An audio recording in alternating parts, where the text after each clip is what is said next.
Maupay nga aga sa iyo nga tanan.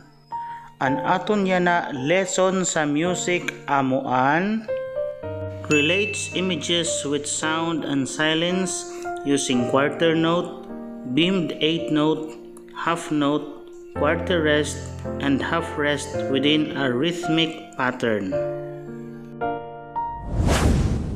Ano an imo angay may baruan?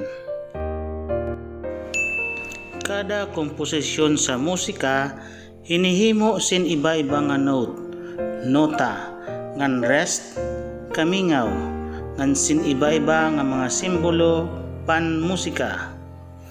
Kada notes may kaatbang nga rest. Ang mga notes ngan rest ginagamit para maisurat ang mga tunog sa ritmo o rhythm.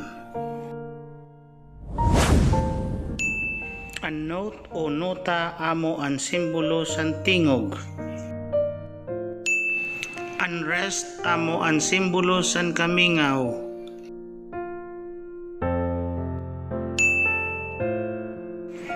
Maaram kita nga kada note may da kaatbang nga rest. Ang whole note ngan whole rest may da 4 ka kumpas o 4 beats.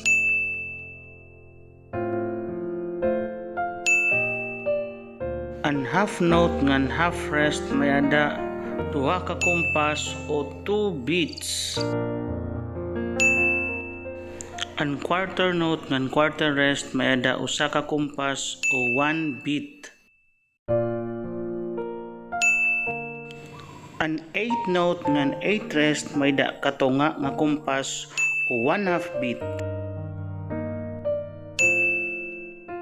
Ang 16th note ngan 16th rest may ada 1/4 kumpas o 1/4 beat. Yana buhata an buruhaton 1.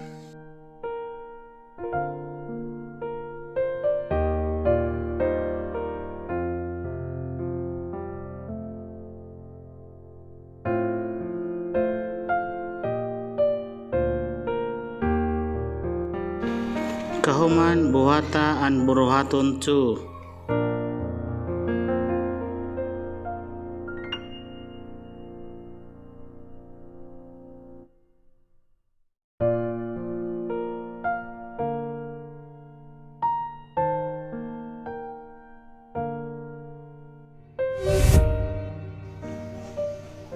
Maihatag mo ba ang value o kumpas san kada notes ngan san mga rest nga kaatbang sini?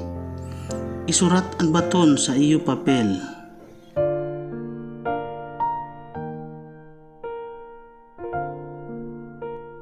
Dinhi natapos ang aton module sa music. Atangi ang aton sunod nga module. Bye-bye!